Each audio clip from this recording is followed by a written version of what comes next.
I like turtles.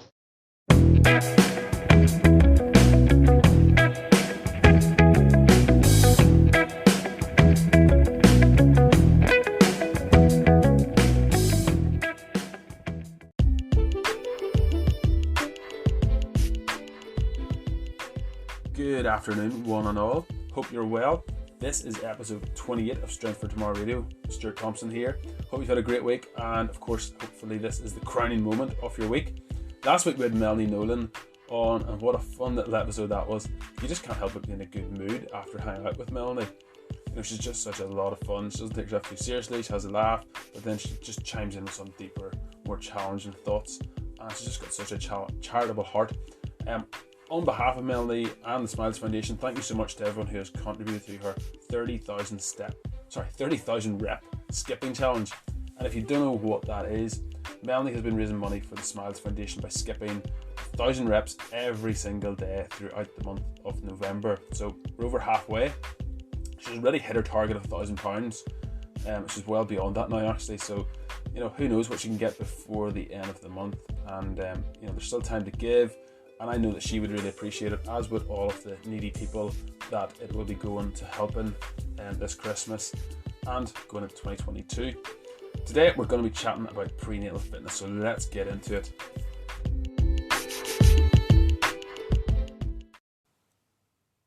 So you might be wondering in today's age why I am qualified to talk about prenatal fitness whenever I am a human male. And no matter what you say, I cannot in fact give birth ever, and that Arnold Schwarzenegger movie was in fact fictional. So okay, it's fiction. So it's a good question. Here are a few reasons why I am qualified to discuss it, and dare I say even provide professional advice that you might even take seriously. Number one, I was born as a baby. I was a baby once, and my mum is a woman, believe it or not. Number two, my wife and I had a baby last year. Well, it was mostly me, but I guess my wife did okay as well. I'm just kidding, by the way, because in case my wife's listening, but whenever I say my wife and I had a baby, I really mean that she had our baby and I was present. I was there. I tried to help out the best that I could, but I mean, come on, like, lads, back me up here. But what are you really gonna do? Really, what are you there for? What are you doing? Like, help her count to 10? Miles is, she's pretty good at maths. It's almost like I say it's a bit like a boxing coach, and you're sending your fighter into the ring, and they all say, oh well, it was a team effort. Afterwards, it was a great team effort. I want to thank the guys in the team. But really, if you look at the boxer's face at the end of the fight, it was all him. Look at his face; it's a mess. And the fighter, gets the crap knocked out of him for 12 rounds, and the coach just sort of stands at the side of the ring in the corner, shouting encouragement, and tactics. Maybe stick to the jab, stay outside. But his face is fine. The coach's face never gets messed up. He doesn't get a big beat down. That's basically was my role in the birthing room. But I didn't pass out, so that's a bonus. So moving on to the real reasons. Number three, and number one if you want to count it that way. I've trained several clients who were pregnant over the last 5 years since the gym has been open in a professional capacity. They also, got on extremely well, had great birthing experiences, well, as good as could be expected, normal pregnancies, and the kids were all strong and healthy whenever they were born. So yeah, really, really exciting training pregnant ladies. Number four, I've completed courses in anti and postnatal fitness training. Now, I happen to think that common sense is probably much more important whenever you're training someone when they're pregnant. Just a bit of common sense goes a long way. But it was helpful to gain a deeper understanding of how the body does change for a woman during pregnancy.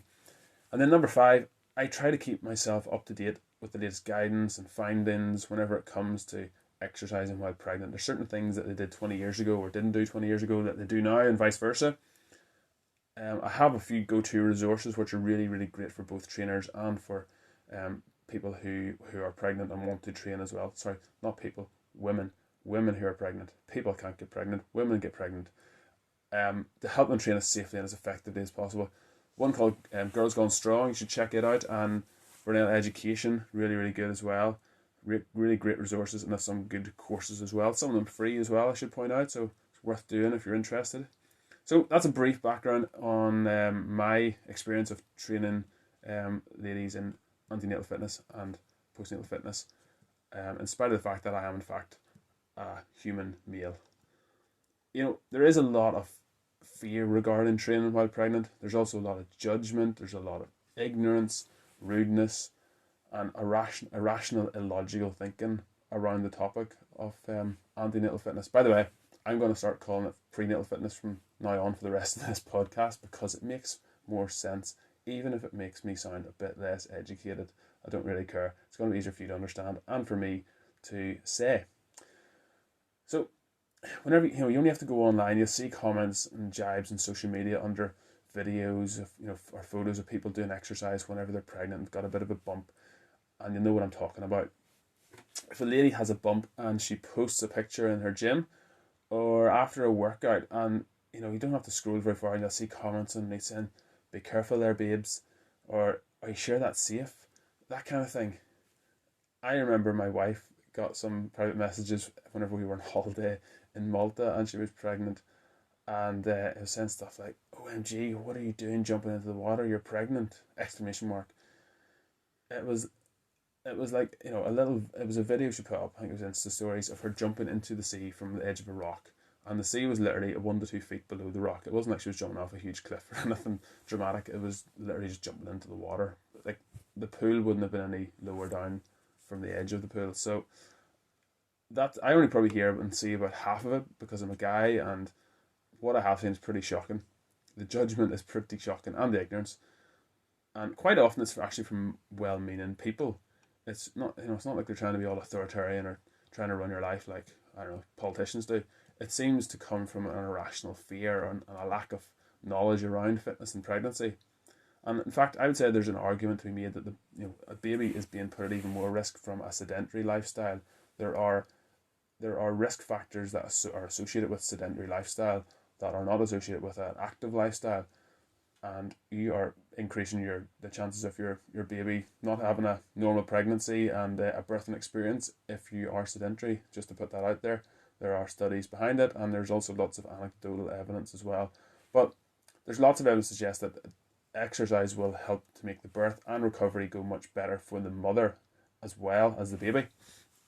And I really don't know why the opposite seems to be the prevalent view. Everyone believes the opposite. As soon as you get pregnant, you have to stop exercising, which is nonsense.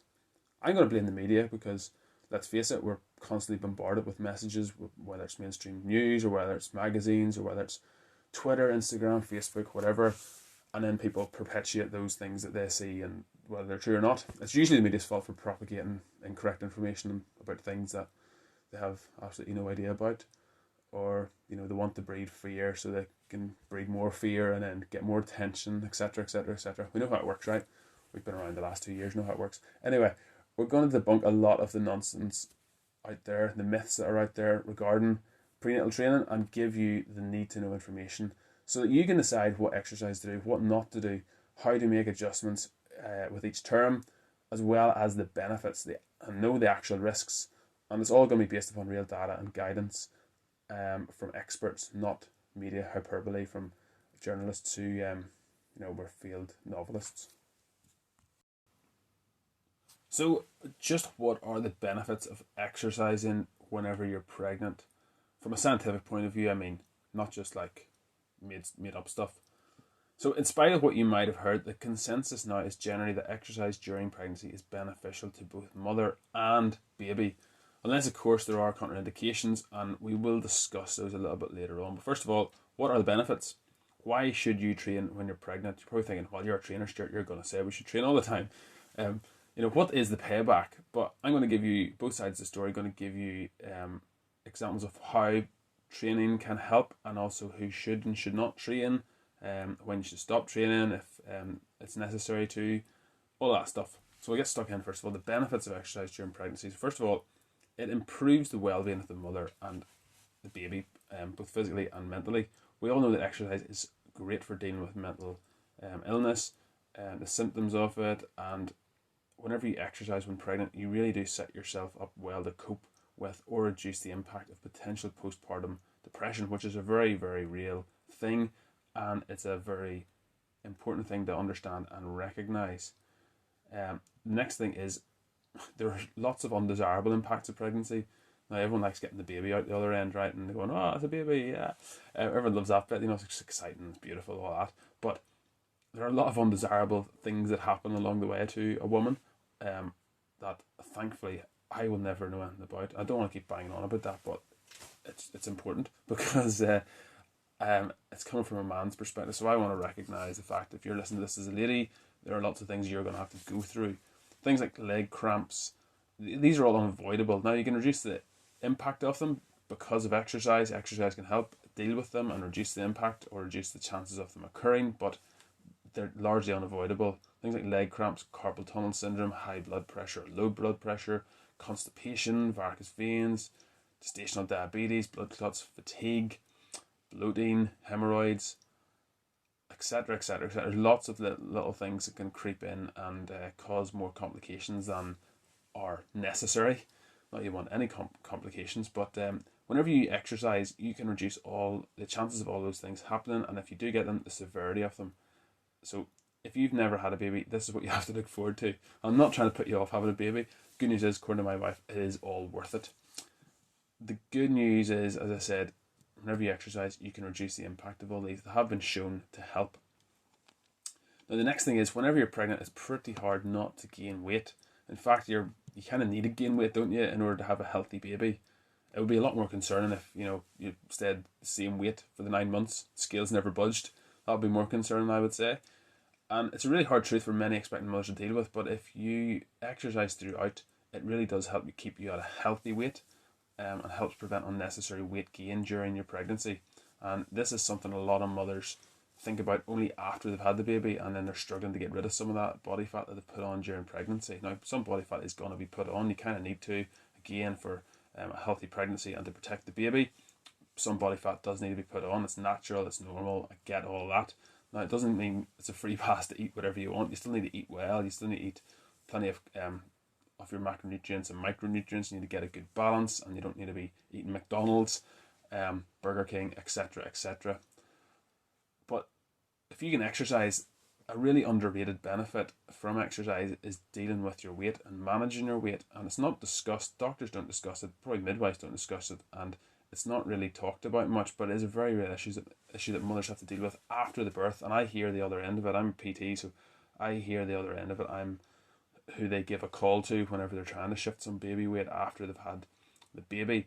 But if you can get ahead of the game and you can continue to train throughout your pregnancy, it sets you up so much better, and you make much better progress afterwards. It's a bit like somebody at this stage in late November, late November, saying, "Oh, I think I'll wait till January before I start training." Why not start today? Why not start tomorrow? You're going to probably put on more weight. You're going to get weaker. You're going to be in a worse position starting in January. Start today. And it's the same thing with pregnancy. If, of course, you can, there's no contraindications. I'm going to keep saying that to keep myself right as much as anything, but keep you right as well. Training also helps keep your posture in check by strengthening your posterior chains, your glutes, your hamstrings, and your back muscles, your quads, I guess, as well. But if you can keep those strong, it's going to help your posture, and this is going to enable you to have better balance, as your center of gravity is going to be constantly changing, and it's going to enhance your body awareness. It's all really important to prevent falls from happening and help you to move more comfortably and feel stronger as you move, not feel weak, not feel tired as much. It's not going to fatigue you as much if you've got more muscle and more strength. And it's going to keep you as pain-free and ache-free as possible as well whenever you're navigating stairs and doing things like that. And then, just as with non-pregnant people, women, everybody, exercise really does help your mood. It helps your self-esteem. It helps you deal with stress, anxiety, fatigue, and that comes with pregnancy, which can in turn help improve your sleeping quality and your sleeping quantity, which is so important whenever you're pregnant. Getting rest, and that is one of the biggest challenges later on in the third trimester, trying to get sleep, a solid night's sleep without having to go to the toilet or just being uncomfortable and sore. Also, if you've already built up a decent level of fitness before pregnancy, so say you've been training the whole way up until the point where you figured out that you're pregnant, if you continue to train throughout pregnancy, it can help you prepare for the rigors of childbirth as much as possible, of course. And I can hear lots of people lots of families saying, like, kind of laughing at me right now. There's mothers laughing at me everywhere. It is the closest thing you can get and thing you can do to replicate childbirth, and that is a workout. The physical exertion that comes from a workout, as well as the mental toughness that they develop, although they do pale in comparison to the intensity of childbirth, I fully admit that. I'm going to be the first person to say that before anyone else slaps me. There's probably no other experience that can match exercise as preparation work. So, just as you would train for a marathon, just as you would train for a competition, a lifting event, or whatever, why not train for your D-Day, your delivery day? There's also some evidence to suggest that exercising through pregnancy can help to reduce the length of labour and or birth complications. So, it's going to go better. Chances are it's going to go better if you do something than if you do nothing. You're probably going to open yourself up to more complications and a longer, more laborious labour. If you don't train at all, if you're sedentary, if you just put the feet up for 9 months, probably not the best idea. If you're able to do something, I would suggest doing it, and so does the data. Exercising when pregnant can also help you to get back to doing the things that you did prior to pregnancy sooner rather than later than if you just stopped for 9 months. So if you're fairly active, if you've got your hobbies, if you like being out and about, if even driving a car, whatever it is you want to do, maybe you like playing tennis, maybe you like, I don't know, playing netball, whatever it is, hockey, whatever it is you do, returning to normality is really important, and it's an important achievement after childbirth, as any useful midwife will tell you. It's really important for your mental health as well as your general recovery to get back to doing those things that you used to do. So, in case you didn't know, your pelvic floor, it basically comes under a sustained attack whenever you're pregnant and also due to birthing. And again, you can get ahead of the game if you train your pelvic floor beforehand. So build it into your workouts, build it into your core exercises, and basically prepare for the carnage and the battle that lies ahead, instead of waiting until 6 weeks after you've had a baby and then you realise that you can't go for a jog without peeing yourself. Now that just happens, okay? It can happen. And a quick disclaimer, it doesn't mean if you do all the pelvic floor exercises and core exercises and you train before, it doesn't mean that you're never going to pee yourself after childbirth, okay? It depends on lots of factors. So the size of the baby is the big one, but excuse the pun. But doing pelvic floor exercise beforehand, it really does set you up nicely so that you can continue to improve your pelvic floor strength after giving birth. They're going to take a battering. There's just no two ways about it. No way around it. You need to train it. You need to train it beforehand, and you need to keep training it afterwards. And you can recover it. And if you can't recover it, you need to contact a pelvic floor specialist to help you get back to doing that. It's really common to pee yourself after having a baby, but it's not normal, if that makes sense. Don't want to talk about it too much. We'll talk about it next time on the show. The other thing is it can help reduce the risk of developing diastasis recti. Now, diastasis recti is basically whenever your ab muscles down the centre separate. It's called the linea alba, if you want to get technical and get the specific name of it. But I think we all know what we're talking about there. If you properly train your transverse abdominis during pregnancy, this has been shown to help reduce the chance of you developing diastasis recti during your pregnancy. And we'll talk more again about that later on, or maybe in next week's show, because it's probably more appropriate for postpartum. It's also really important to know what it is and what you can do about it. So circulation becomes an issue during pregnancy, and all the mothers are going, "Hey man, you're right, it is."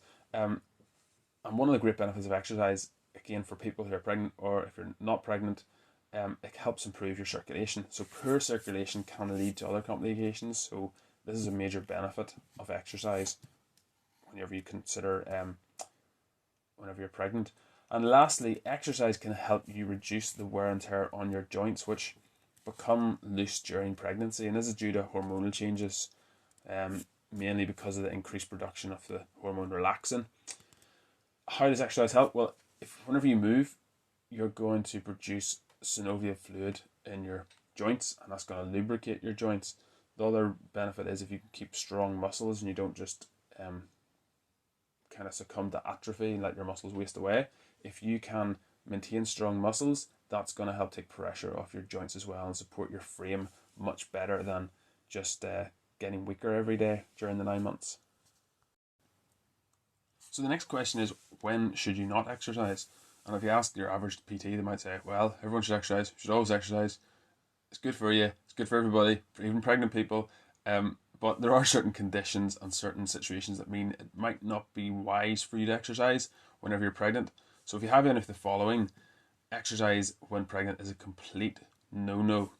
So pregnancy-induced hypertension, ruptured membranes, premature labour during current pregnancy, placenta previa after 26 weeks gestation, persistent second or third trimester bleeding, multiple gestation at risk for premature labour, incompetent cervix, restrictive lung disease, hemodynamically significant heart disease. So if you develop or if you have any of those, you will probably know about it, and your doctor, I'm sure, will tell you. They all can mean different complications and different amounts of severity. So your doctor is best to chat to them about it. And exercise is probably the absolute last thing in your mind, the last thing you'll be thinking about with any of these. These are known as absolute contraindications. So they're complete no-nos. There are other situations and other potential reasons that you know it might be unwise for you not it might be unwise for you to train during pregnancy, and these are known as relative contraindications. So things like severe anemia, unevaluated maternal cardiac arrhythmia, chronic bronchitis, poorly controlled type 1 diabetes, extreme morbid obesity, extreme low body weight, so like a BMI of less than 12. If you have a history of an extremely sedentary lifestyle, poorly controlled hypertension, orthopedic limitations, poorly controlled seizure disorder, poorly controlled thyroid disease, or if you're a heavy smoker, and then IUGR, which is intermittent growth restriction. So lots of those things. There are things that we don't need to go into detail here because it's going to waste our time, plus you will need to discuss them with your doctor anyway. But if any of those apply to you, you might still be able to train. I'm not saying you can't train with any of those, but it's worth chatting to your GP about, or whoever your specialist is, if that's the route you're going down, before training or deciding to continue with training. And also to proceed with caution. So you know how your body feels, you know how to deal with it, and you know what to do.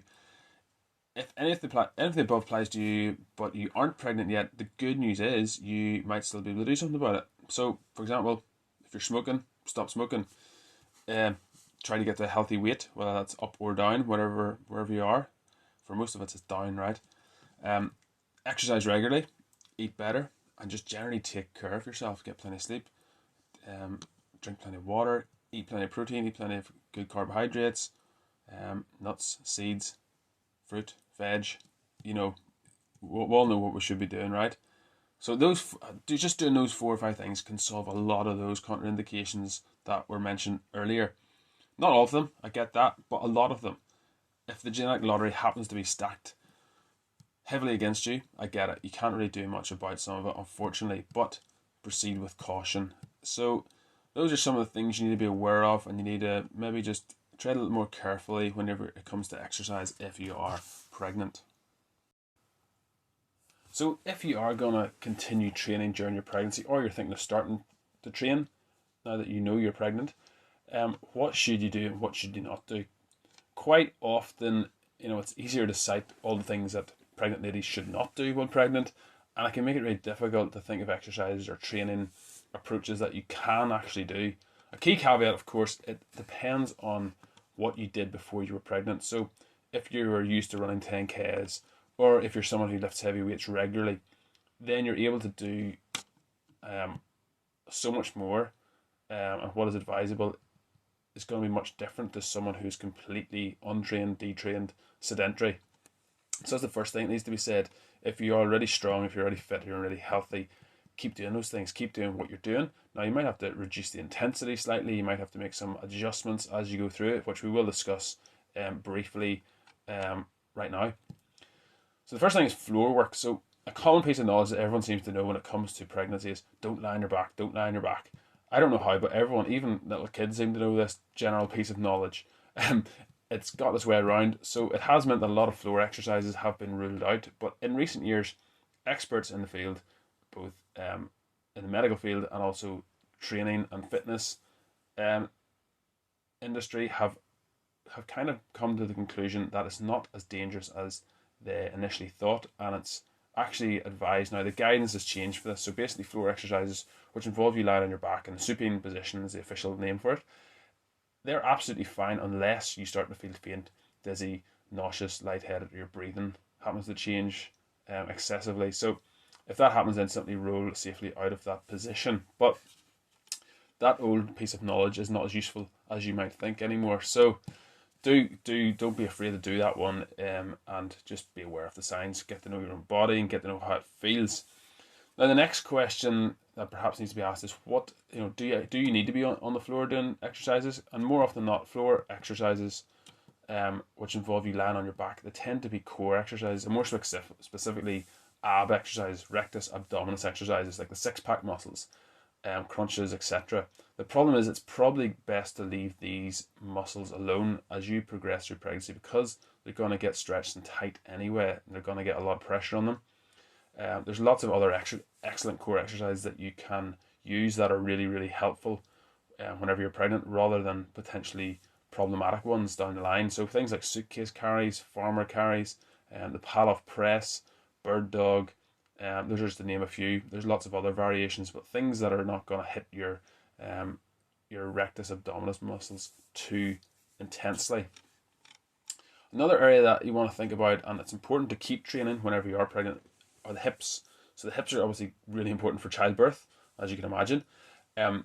So deadlifts are a great exercise to do as long as you do them correctly and you're used to them prior to pregnancy. So if you just start off like, right, I'm going to get my deadlift up to 100 kilos, I would not advise that at all.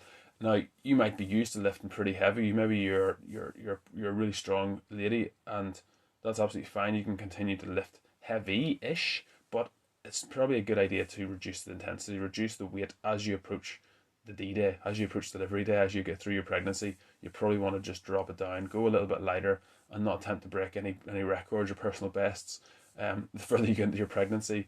Maintenance for a while, and then maybe you need to start dropping things off and just focus on static holds and pauses and just different elements of training that you can gain a benefit from still, and still gain momentum from.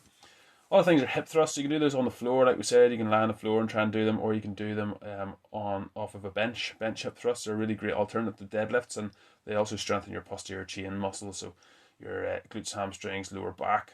They're not going to hit you as intensely, and there's going to be fewer muscles involved, but they're still a great alternative. And if you're just getting into exercise, that's a really good one to do. You can do bodyweight ones, you can do single leg ones if you want to try that. So back squats as well.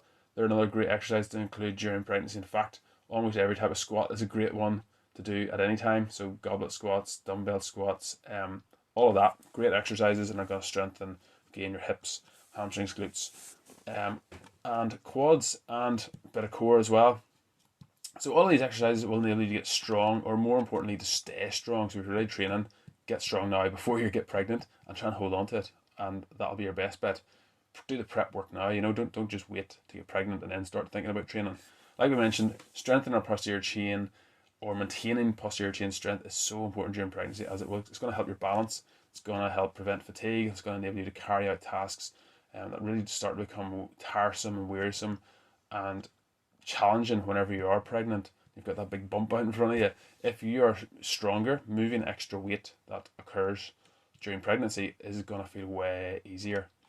So a lot of things to think about. Pressing exercises. So some great pressing exercises are bench press and incline bench press, especially the incline bench press. So as you go through pregnancy, it's going to be harder and harder for you to reach over your head. So you're going to stretch your abdominals, which you do not want to do. You want to avoid that as best you can, because you don't want to cause any unnecessary harm there. So adjusting that angle and putting an incline, it's going to be a safer movement. It's going to cut out any more potential risks compared to the flat bench. And again, if you're lying on your back, there's potential to get a little bit dizzy, but again, potentially you might not, somebody else might. So it's worth bearing in mind.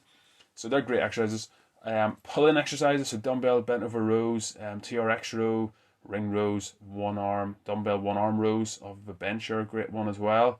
So they're all great pull-in exercises. Again, going to strengthen your back, going to strengthen your lats, your biceps, and are going to work your core a little bit as well. Cardio. So cardio, it's been commonly thought that pregnant women should really just stick to steady state cardio, which, let's be honest, is a bit boring. I hate it. I really do hate it. Now, some people have just the mental capacity for it. I don't, thankfully.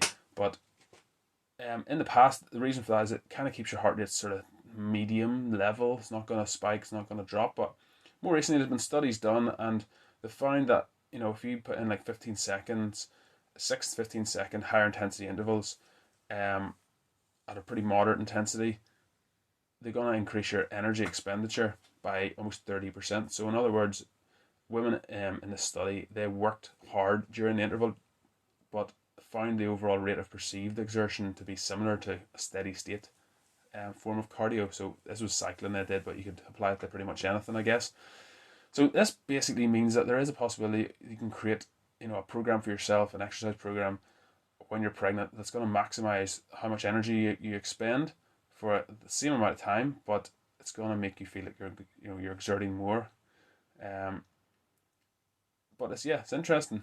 Your rate of perceived exertion is not going to be too bad in comparison.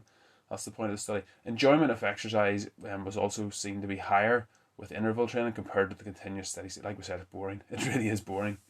Now, whenever you are pregnant, there's lots of little aches and pains, like we said, can start coming into play. So if you're pregnant, you start finding relief from doing certain things, like pelvic tilting, so sitting on a Swiss ball, hip circles, stretches like thread the needle, cat cow stretch, knee rolling, on your back, moving knees side to side, standing pec stretches, seated piriformis stretch or the figure 4 stretch if you're able to. Things that are going to stop back pain basically come into play, and that might start becoming an issue as you get through your pregnancy. If the baby's heavy and you've got a big bump, you're going to start feeling tired in your lower back, so you're going to start getting it. So some of these stretches could be really, really helpful. So kneeling or standing, hip flexor stretch, all of these things are going to help alleviate that. And then if you have things like pelvic girdle pain, if you can keep the foot on the floor whenever you're doing bird dogs, that's another really helpful one. If you're doing the lunges, maybe reduce the range of the lunge. Avoid really wide squats if there's pain at the front of the pelvis, and if you are standing on one leg, if you're doing it on one leg, avoid that if it's going to aggravate the pain. So on that note, moving on to some don'ts. We've done the do's, this is the don'ts. You might already know some of the things you're supposed to avoid during pregnancy. Again, some of it's common knowledge. The list of don'ts will be longer if you are sedentary. So if you don't exercise at all currently before you're pregnant, your list of don'ts is going to be significantly larger than someone who is used to exercise. So that's why the golden rule is don't judge anybody. Okay, don't judge other people's pregnancies or what exercise selection they do. Don't say, oh, they're putting that baby at risk, because they're not. They're probably not. They're probably looking after the baby as well as they can be, and they're doing what's best for the baby. And again, it's their baby, so they care about it the most, right? But there are some things that, while not dangerous or unsafe per se, they maybe aren't the wisest movements you could find yourself doing. There are just lots of maybe better options out there, and hey, why complicate or increase your risk unnecessarily? That's my question. So things like crunches and V-ups, again, we've already touched on it, but those are going to hit your rectus abdominis muscles, your six-pack muscles as they're better known. What you don't want to do, you want to avoid them, let them chill out. They're going to get stretched and tight, and the potential for diastasis recti is going to increase if you're going to hammer them, so try and leave them alone. Things like box jumps, it probably shouldn't need to be said, but doing box jumps is not a good idea if you're pregnant.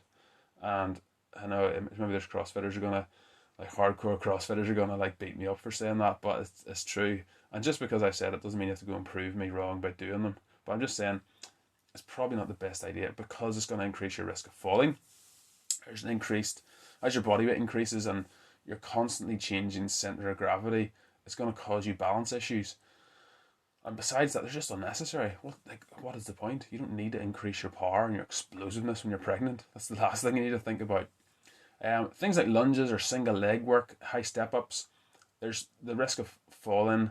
There is the risk of, because your body's producing more relaxin as you get through pregnancy, your joints are going to become looser. And this is a problem whenever you're doing single leg things. You could easily roll an ankle. You could easily just go over on your ankle and you're doing a high step up. The change in height can sometimes cause a little bit of lightheadedness, and again, tripping hazards if you're doing high step ups. So things like lunges, just be careful with them. I'm not saying don't do them, but you maybe need to just, there's no point in doing them. Do squats. Um, I touched on it already again, but overhead pressing, and along with that, pull ups. So anything that's going to involve you, again, as you go through pregnancy, you'll notice this more and more, and you'll probably know yourself you can't do these things, and it's not a good idea, and it doesn't feel good. How it feels to you is really, really important. I can't stress that enough. But overhead pressing is not a good idea because it's going to stretch again your rectus abdominal muscles, and same with pull ups. Overhead, avoid if possible. So listen, we could chat about all the do's and don'ts for a long time. We could probably pack out a few more shows with it, but I'm just gonna finish off this segment by giving you a few more of the proven benefits of exercising whenever you are pregnant, if you can do it. We've touched on a few of them, but also improving maternal glucose tolerance. That's a big one. So basically, again, helping manage your weight, and that's what it breaks down to. Helping improving your sleep quality and reducing insomnia. That's a really big one for pregnant ladies. Reduce lower limb edema and low back pain. Exercising and water. So swimming's another one. We forgot to mention swimming, but a lot of PTs don't have swimming pools in their gyms, unfortunately. But swimming is another really good exercise. And again, anecdotally, I've heard from lots of pregnant ladies that is a godsend. It really is a great gift whenever you are pregnant and you're getting bigger, especially later on. It also improves your psychological well-being. So just reducing your rate of anxiety and depression, things that are very real, and you wonder sometimes how they can set in, but they're massive in dealing with something like that. Whenever you are going through a traumatic experience, it's a life-changing experience. It's a joyful experience, but there's a pressure that comes with it. There's a whole new world that just emerges, and sometimes that can leave you feeling anxious and even depressed. So it's a very real thing. Better self-esteem and body image satisfaction. So that's a huge one. A lot of women do get down after they have a baby, and from a male perspective, it's hard to get our head around. But we can sometimes come across as uncaring and not being thoughtful when it comes to it. But none of us like to think that our body has changed for the worse, and it's staying like that.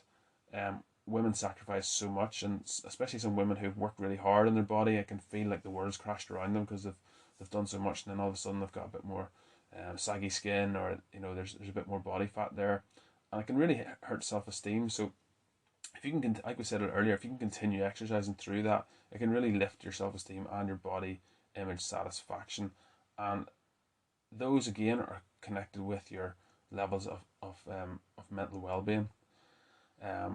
And how that works itself out, things like depression and just how you perceive yourself and your confidence, all sorts of ways. Another one is decreasing the resting heart rate of your baby and improving the viability of the placenta. Those are really important ones for obviously a healthy baby. If the baby has a lower resting heart rate, it means it's not going to be stressed. It means it's not going to be agitated, and it's not going to be. It's probably going to reduce the chance of you having a premature birth. Potential reduction in the risk of preeclampsia, and again, you can look that one up. I don't want to go into all the details of it, but it's a really, really interesting one.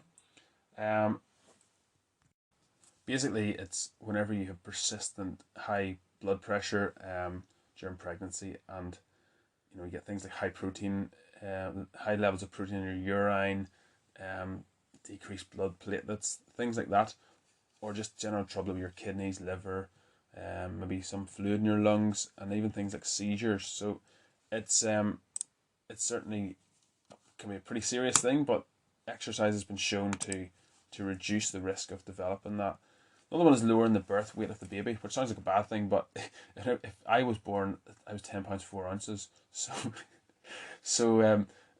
like from my mother's perspective, I think that would have been a good thing if my birth weight had been lower. But you know what I mean? It's whenever it says that, it's saying that it's a healthy weight, it's a normal weight. It's not an extremely large baby that you have to push out, which is a blessing for the mother, the expectant mother. Also increased this gestational age and potentially improved neurodevelopment. So those have been things that have been shown recently in studies, that exercise can really help the baby. Also, a leaner body mass at age 5 for the infant, which is crazy. So the work you do, mother, whenever you're pregnant, is going to help your baby, and it's going to help your child later on, even at the age of 5, which is kind of crazy, but it's going to help their body mass and how much muscle and how much body fat and stuff they have. They're just going to be a healthier child. And again, should make this really clear. That's if you can exercise, it's probably a good thing to do it. It's probably a sensible thing to do it, and it's probably something that you maybe haven't thought about. You maybe ruled it out because you've heard of bad things about it. But with all the studies, with all the expertise there is out there, you've really nothing to fear, unless you have those contraindications, like we mentioned earlier on. We're going to answer some frequently asked questions now. We're going to continue with the theme of pregnancy and prenatal workouts and prenatal fitness. So the first one is it okay to run during pregnancy? This is probably a really common one. It's probably one because everybody's into running now, right? You walk down the street, everybody's running. Early morning, late night, everybody's running, right? So this is probably a common question, and probably a lot of people give up on running because they don't really know the answer, or they maybe just don't feel like running anymore, or whatever. So what is the answer? First question I would have is, are you a regular runner? Do you, if you are currently running, then I'm going to give you a different answer. But if you're someone who doesn't run regularly and you just thought, I'm going to take it up, it's probably not the best time to start jogging, okay? If you're used to run 10Ks, like we said earlier in the program, then you probably need, just continue it. The first trimester, the blood volume increases quite a lot. The resting cardiac output also increases a lot. Some say by 50%. So if you're going to increase the load on your cardiovascular and respiratory system, it's going to put a lot of pressure on you. So if you're not used to that and you can't do that gradually because you're all of a sudden just taking up running because you're pregnant, that's possibly a problem.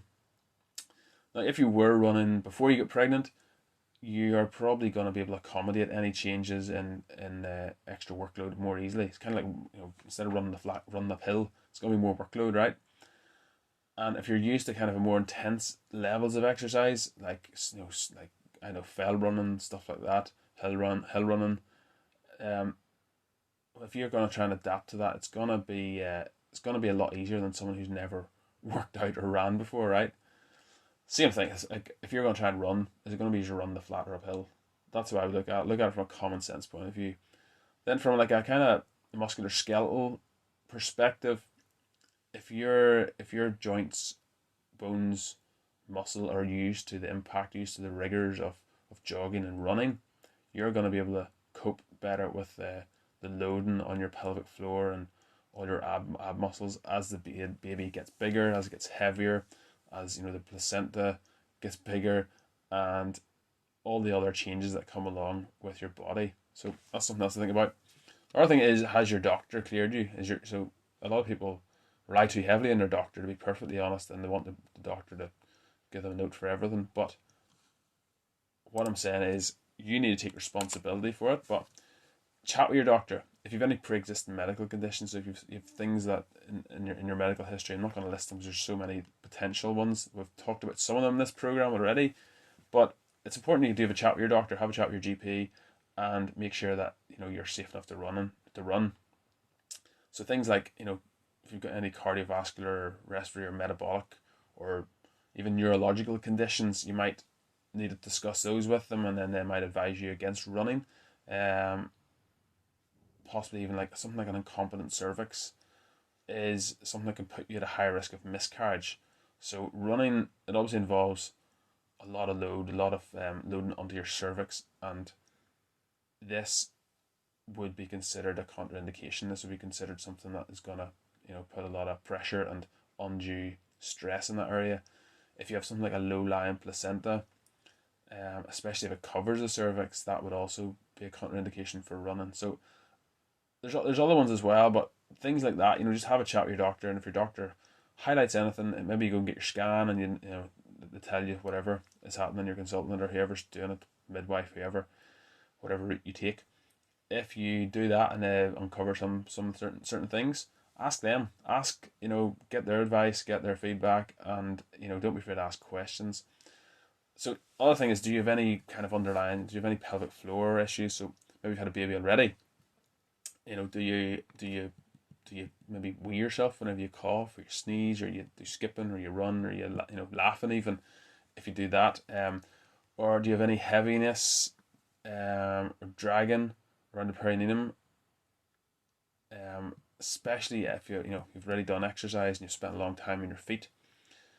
Other things to think about, things like you might not think these off the bat, but pelvic girdle pain, knee pain, carpal tunnel syndrome, low back pain.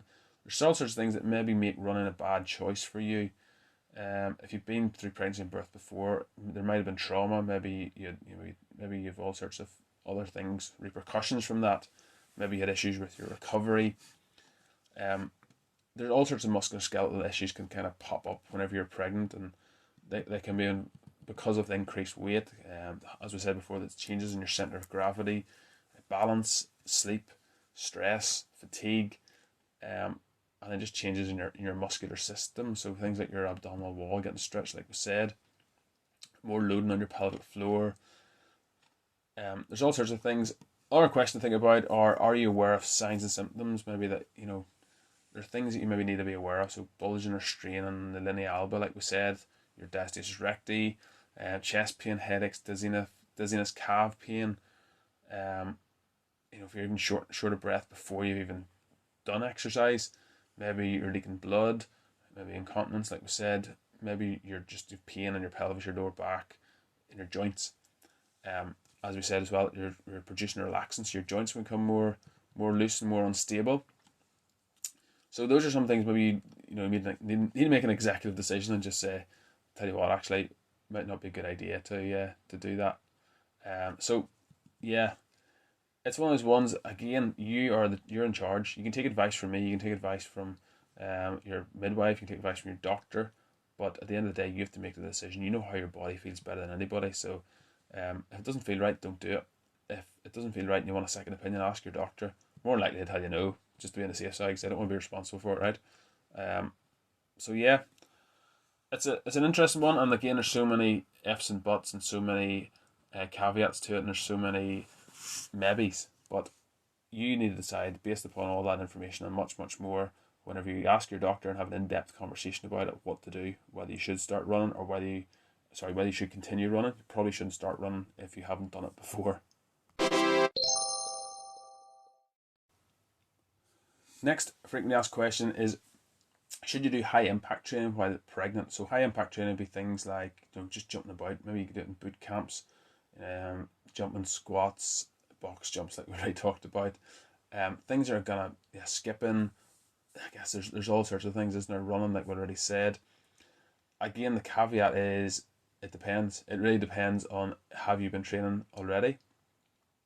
There's actually an interesting quote here from the British Journal of Sports Medicine. It says, women who exercise regularly engage in high impact exercises before their first pregnancy may have a reduced risk of pelvic girdle pain in pregnancy. So that impact that you train for, like we said, if you get ahead of the game and you start training now before you're pregnant, then it's going to help you, it's going to stand by you, and it's going to possibly reduce pain during pregnancy, which is a big win, right? There's another one here from the American Journal of Obstetrics and Gynecology. I can never pronounce that word. Gynecology. Compared with non-exercisers, regular exercise and high-impact exercises during pregnancy are associated with reduced risk of having an acute cesarean delivery in first-time mothers. So it's interesting. Again, it's a matter of, does it feel right for you? A lot of people shy away from high-impact training just because of the words high impact. It doesn't sound good, does it? But if you think about it, your baby has a big sack of fluid around it. It's covered in muscle and it's covered in all that fluid and skin and fat, and it's pretty safe in there, right? But again, it depends. It really does depend how you feel about it, whether you've been doing it before, whether you've had any contraindications. So again, have a chat with your doctor about it, but there's nothing to say per se that it should be outlawed. It should be completely dismissed as a possibility. You might want to reduce that as you get bigger, as you get heavier, but apart from that, you need to make the decision. Again, I'm not gonna get myself in trouble and tell you to do it or not do it, but you need to make the decision. I'm gonna give you the information, then you decide. That's how grown-ups work, right? The last one is strength training okay while pregnant? So again, we've really touched on this. It's kind of what the program's been about, but we've touched on loads of it. But if you're already training, if you're already doing deadlifts, you're doing your squats, doing your bench press, doing pull-ups, doing overhead pressing, doing lots of different cleans, lots of different strength exercises, then I would say it's okay to continue. You might need to make the adjustments we suggested earlier, but I would absolutely say it's okay to keep doing as long as there are no contraindications. So all those things we again highlighted earlier on in the program. If you didn't listen, go back and listen to it, and listen to it again, and you'll know those are. But have a chat with your GP, have a chat with your consultant or your midwife, whoever that's going to be, and try and get some information from them. But again, if it feels good to you, you need to make that decision. And if you have never trained with strength training before, maybe you can start with something light, but you're not going to be breaking any personal bests. You're not going to be breaking any world records for pregnant people. Don't think those even exist, do they? But yeah, again, hopefully that answers your question. It's pretty much summed up in this show. So have another listen.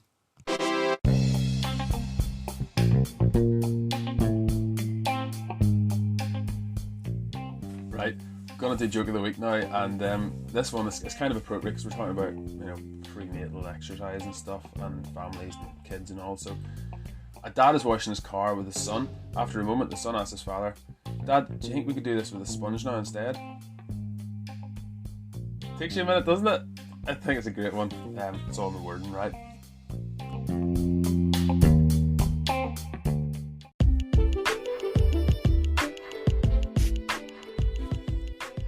Thank you for joining me this week. We are going to wrap it up right there. Next week, the plan is to continue this conversation and talk about postnatal fitness. Obviously, lots of stuff changes after a woman gives birth, and there are some protocols, some adaptations you might need to take when approaching exercise after you've given birth. So we'll have all that and much, much more. Don't forget to subscribe to the podcast so you don't miss an episode. I keep forgetting to say that, but we're on Spotify, Apple Podcasts, Google Podcasts. You're probably listening to one of those right now. Basically, we're everywhere that good podcasts can be found. So do share this episode with a pregnant person in your life, whether it's your wife, your sister, your cousin, friend, your colleague, or whoever. Even if it's not strictly relevant to you, there is some important information we've gone over, and it's important to know how the body changes during pregnancy, and maybe you can share what you've learned with somebody else to help them get over their irrational fear of exercise potentially. But see you next week on Strength for Tomorrow Radio. Train today so you can be stronger tomorrow.